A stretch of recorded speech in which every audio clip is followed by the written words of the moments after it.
कर्पूरगौरं करुणावतारं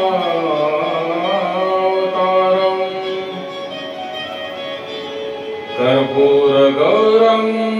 करुणावतारं संसारसारं भुजगेन्द्रहारं सदा वसन्तं हृदयारविन्द्यं भवं भवानी सहितं नमामि भवं भवानी सहितं नमामि। बाबा भोलेनाथ, माता पार्वती, भगवान श्री गणेश आणि माता सरस्वती यांना वंदन करून आजच्या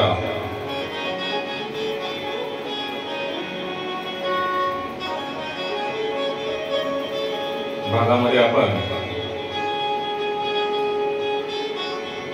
बाबा भोले भंडारी भगवान श्री शंकर यांच्या 12 ज्योतिर्लिंगापैकी त्र्यंबकेश्वर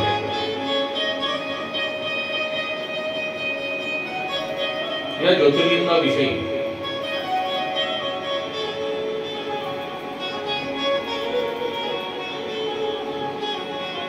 परिपूर्ण माहिती जाणून घेणार असून त्र्यंबकेश्वर हे ज्योतिर्लिंग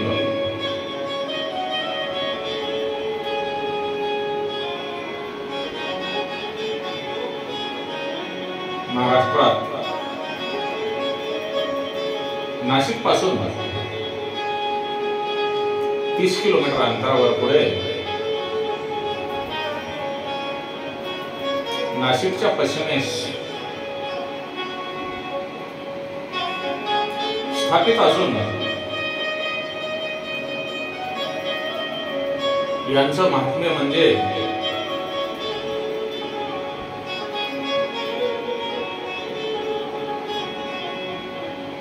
महर्षी गौतम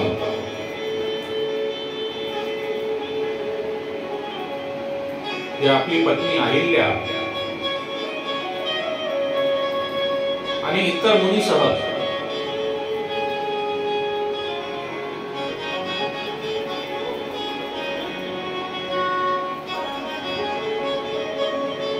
वनामध्ये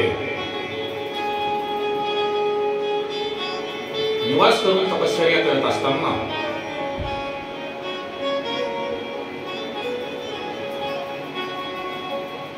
काही कारणास्तव महर्षी गौतम यांची पत्नी अहिल्या यांच्यावर आश्रमातील काही महिला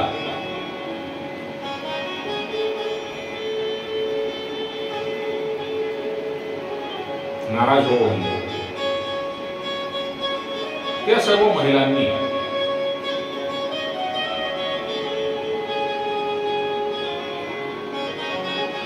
आपण महर्षी गौतम आणि त्यांची पत्नी अहिल्या यांना काहीतरी अपमानित करून दंड द्यावा, त्यांची मानहानी व्हावी या उद्देशाने भगवान श्री गणेश यांची आराधना करू लागल्या। त्यांना भगवान श्री गणेश त्यांच्या आराधनेमुळे प्रसन्न झाल्यानंतर त्यांनी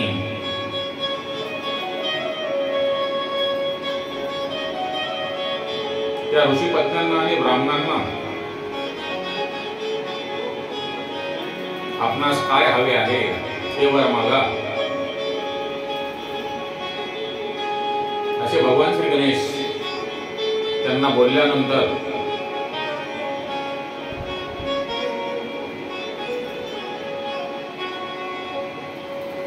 ऋषी आणि त्यांच्या पत्नी त्या म्हणतात, हे देवा, आपण काहीतरी कारस्थान रचून महर्षी गौतम आणि त्यांची पत्नी अहिल्या यांना आपण आश्रमाच्या बाहेर काढा.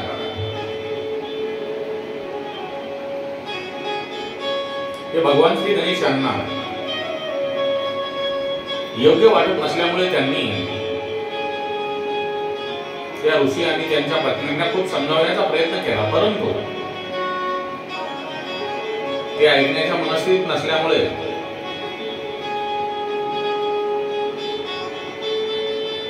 त्यांनी त्या ऋषींना आणि त्यांच्या पत्न्यांना तथास्तु असा वर देऊन भगवान श्री गणेश आपल्या भक्तांचा मान राखण्यासाठी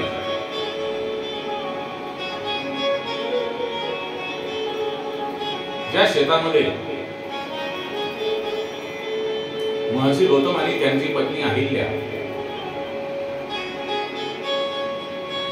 यांनी जवा यांचे पीक लावले होते, त्या शेतामध्ये भगवान श्री गणेश यांनी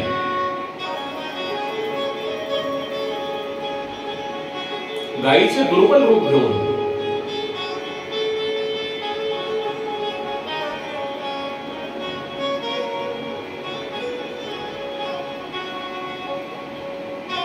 ते पीक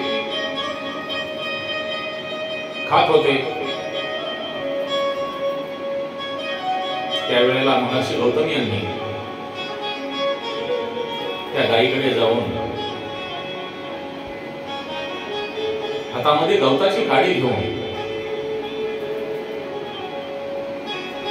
त्या गायीला शेताबाहेर काढीत असताना त्या गायीला गवताच्या काडीचा स्पर्श झाल्यामुळे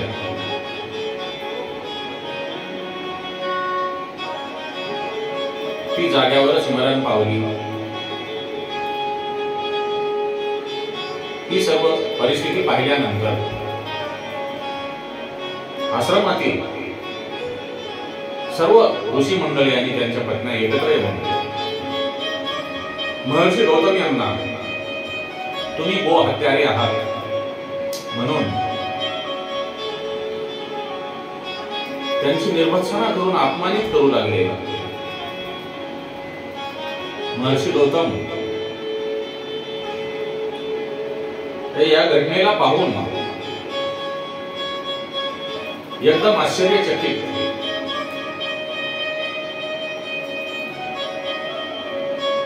होऊन म्हणतात, हे ऋषीमुनियो, मी हा आश्रम सोडून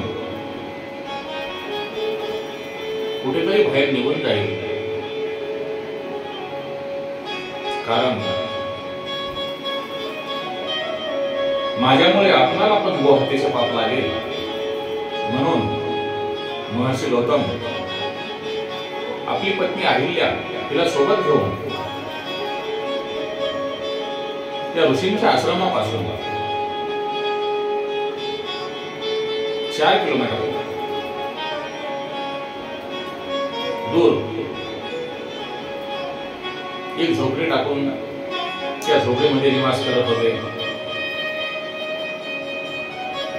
आणि आपली पूजापाठ चालू ठेवत होते.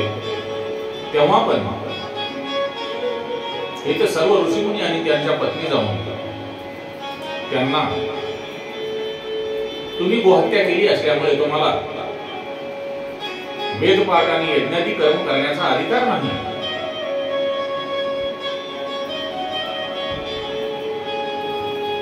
तेव्हा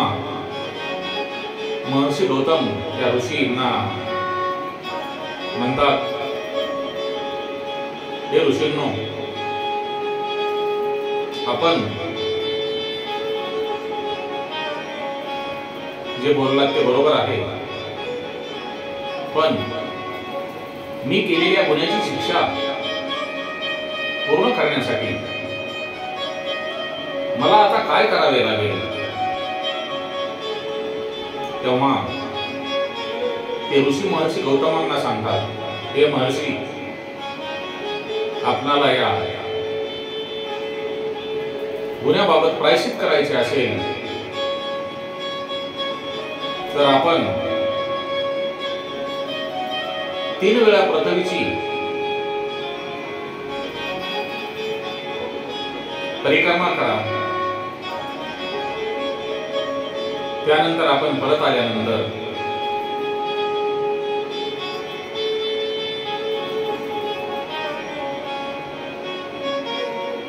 तीन महिने व्रत करा आणि त्यानंतर 101 वेळेस ब्रह्मगिरी पर्वतांची परिक्रमा केल्यानंतर तुमची शुद्धी होईल. किंवा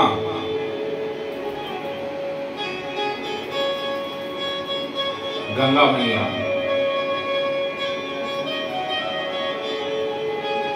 ही सर्वांचे पाप आपल्याला स्वतःमध्ये धारण करणारे भगवान महाविष्णू नारायण यांच्या चरणातून निघालेली आणि बाबा भोले भंडारी यांनी आपल्या मस्तकावर धारण केलेली तिचे जे जल पाणी आहे त्यामध्ये स्नान करून आपण 1 कोटी 1 करोड पार्थिव शिवलिंग बनवून भगवान शंकर यांची आराधना करा आणि त्यानंतर पुन्हा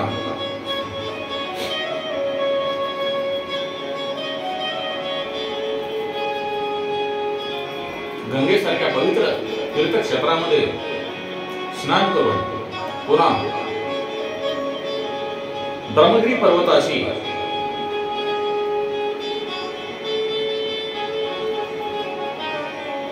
परिक्रमा करा आणि 100 घडे भरून त्यामध्ये गंगेचे पवित्र जल घेऊन बाबा भोले भंडारी भगवान शंकर यांच्या शिवलिंगांना आपण जल अर्पण करा. म्हणजे आपले कल्याण होईल. आपण या प्रायश्चित्तापासून मुक्त व्हाल असे महर्षी गौतमांना आश्रमातील ऋषींनी सांगितले. तेव्हा महर्षी गौतमांनी ऋषींच्या बोलण्याला मान देऊन आपली पत्नी अहिल्या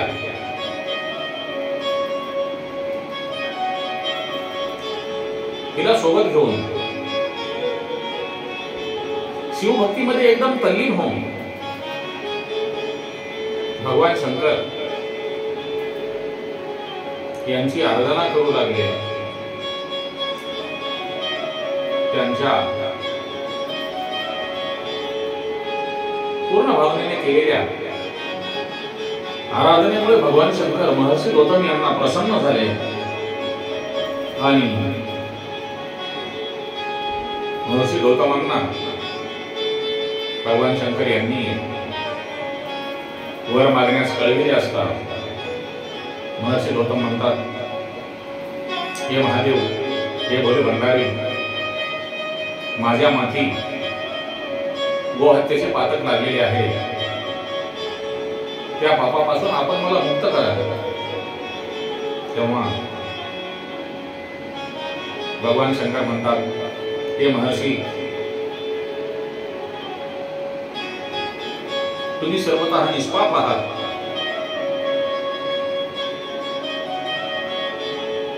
गोहत्येचे पातक तुमच्यावर छळपूर्वक लावण्यात आलेले आहे. त्यामुळे मी आश्रमातील सर्व ऋषींना दंड शिक्षा देऊ इच्छितो असे भगवान शंकर यांनी महर्षी गौतमांना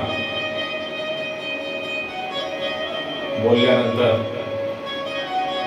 महर्षी गौतम किती दयाळू आहेत पहा. ते म्हणतात, हे देवादी देव महादेव, हे भोले भंडारी, हे भगवान शंकर, हे दयाने दे, हे ऋषीमुनी,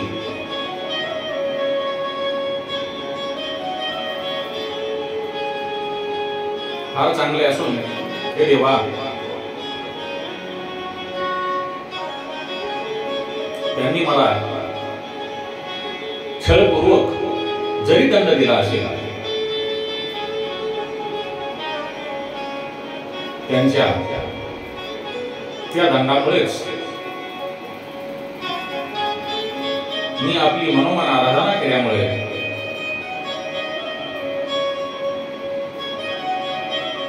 आपण मला प्रसन्न झालेले आहात. हे देव, हे महादेव, त्यामध्ये त्यांच्या दंडामध्ये, त्यांच्या प्रायश्चित्तामध्ये, त्यांनी दिलेल्या शिक्षेमध्ये माझे काहीतरी हित दडलेले असेल होते, त्यामुळे मला आपले दर्शन झालेले आहे. हे देवादी देव,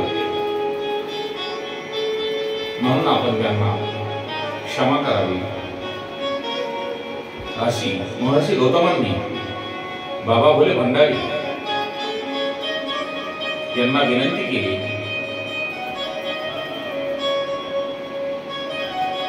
त्यावेळी ऋषी मुनी आणि देवगण यांनी महर्षी गौतम यांचे म्हणणे बरोबर आहे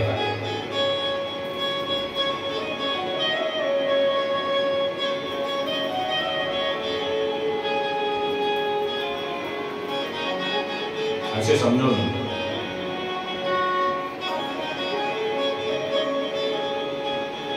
तेथे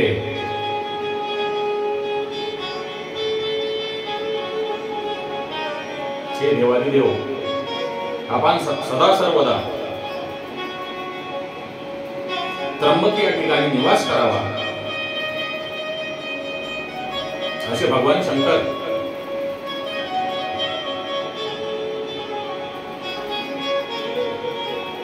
यांना विनंती प्रार्थना केल्यानंतर बाबा भोले भंडारी हे त्र्यंबक या ठिकाणी त्र्यंबकेश्वर या नावाने स्वयंभू ज्योतिर्लिंग म्हणून प्रकाशित होऊन तेथेच वास्तव्यास राहू लागले. महर्षी गौतम यांनी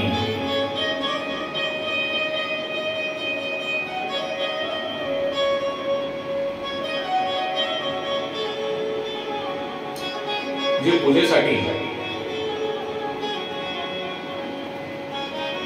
गंगा मैया तिचे जल आणले होते,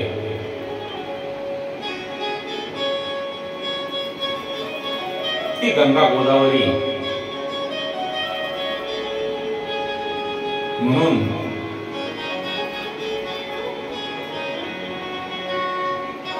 इथूनच प्रवाहित होईल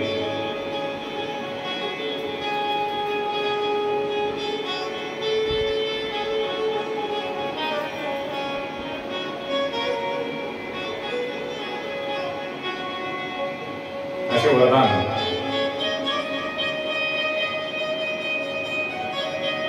गंगा मैया यांनी महर्षी गौतमांना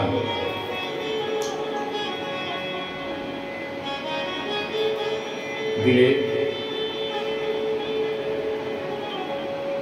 त्र्यंबकेश्वर हे ज्योतिर्लिंग हे सर्व तीर्थांचा राजा असून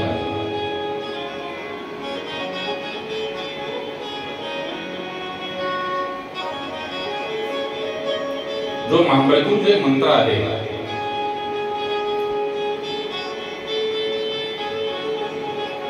तो म्हणजे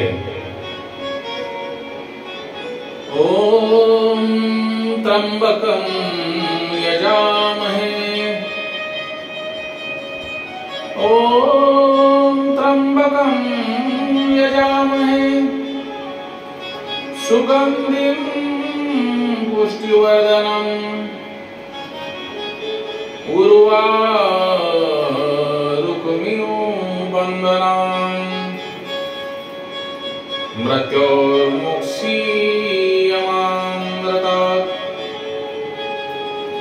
सर्व तीर्थांचा राजा असे हे त्र्यंबक राज केला महाराष्ट्र स्थित असून हे ज्योतिर्लिंग म्हणजे सर्व पापांचा नाश करणारे असून महर्षी गौतमांनी जे पूजेसाठी गंगेचं जल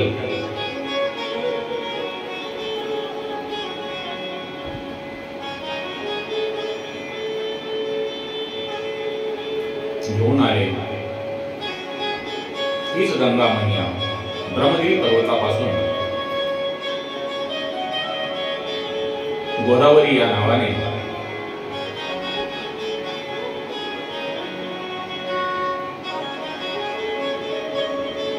दक्षिण काशी या नावाने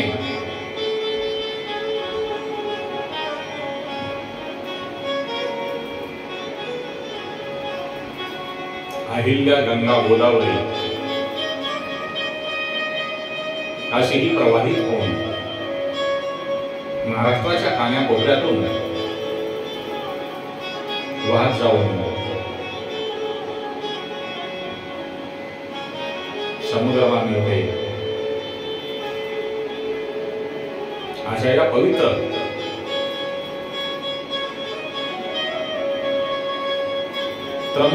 त्र्यंबकेश्वर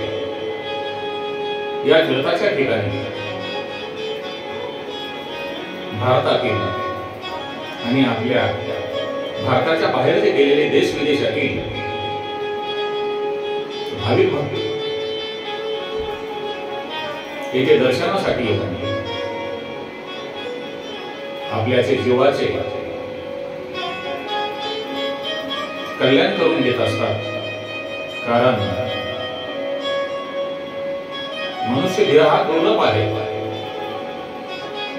त्यामुळे